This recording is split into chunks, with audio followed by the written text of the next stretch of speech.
ஊழியத்துக்கு உங்களை கொண்டு வந்தார். ఆ వాక్యం చెప్పి దేవుడు మిమ్మల్ని సేవకు తీసుకొచ్చారు. ఆ సేవను వాక్యాన్ని మరవన్నాడు. பாஸ்டர் நான் செழிப்பு உபதேசத்தை பேசுறவங்க கிடையாது. పాస్టర్ గారు మేము ప్రోత్సహించడానికి నేను చెప్పట్లేదు.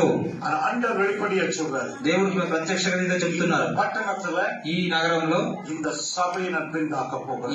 ఈ సంఘాన్ని నేను పెద్దది చేస్తున్నాను. జనங்கள், ప్రజలు, జాతిகள், జాతులు, రాజులు, ప్రభుత్వాలు தேடி வரப்போறாங்க. మిమ్మల్ని వెతుక్కుంటూ వస్తారు. நீங்க தேடி போக வேண்டாம். మీరు వెతుక్కుంటూ వెళ్ళక్కర్లే. ஆண்டவர் சொல்றதை நான் சொல்லுகிறேன். నా దేవుడు చెబుతున్నాను. அவர்கள் தேடி வருவதை நீங்க பார்க்க போறீங்க. వారు వెతుక్కుంటూ రావడాన్ని మీరు చూస్తారు. అపాయింట్మెంట్ கேட்டு வருவாங்க பாஸ்டர். మీ అపాయింట్మెంట్ అడుగుతూ వారు వస్తారు. ఎవరు వారు? అధికారులు, రాజులు, ప్రభుత్వాలు మీ అపాయింట్మెంట్ కోసం ఎదురు చూస్తారు. ఇది సాధారణమైన సంఘం కాదు. కన్నీటితో కట్టబడిన సంఘము, కన్నీటితో కట్టబడినది. ఇందులో ఈ సంఘంలో ప్రతి మన్ను మీ కన్నీరు చెబుతుంది. మీ కన్నీరు చెబుతుంది.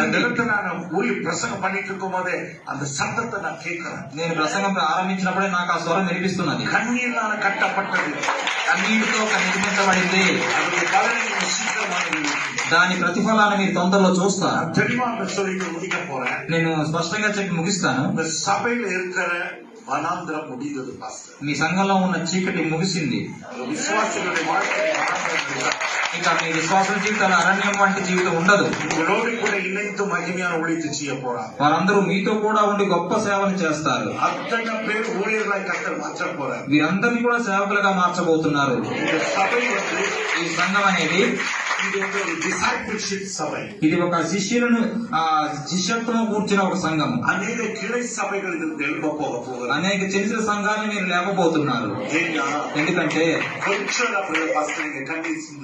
మీరు చిందించిన కన్నీరు కొంచెమే, కొంచెం కాదు. ఎప్పుడో దేవుని సముద్రాలు దేవుని సన్నిధిలో ఎంతగానో మొర్ర పెట్టారు. ఉలగத்துக்கு உங்களை பத்தி தெரியாது, లోకానికి తెలియదు మీ గురించి. సముద్రం అழுదద కన్నీరు అనుభవించి కర్తర్ నా సన్నిధిలో కాచిన కన్నీటిని నేను చూశాను, లెక్కించాను. మీరు ప్రత్యేకంగా అభిషేకింపబడిన వారు. నేను నిన్ను గొప్పగా వాడుకుంటాను. దేవుడు ప్రవచనాత్మకంగా చెబుతున్నాడు. నీవే నా యొక్క యెహోషువ, నీవే నా యొక్క యెహోషువ, నేను నిన్ను ఘనపరుస్తాను. ధైర్యంగా ఉండు కుమారుడా, మీ దర్శనం నెరవేరబోతున్నది. మీ పిలుపు నెరవేరబోతున్నది.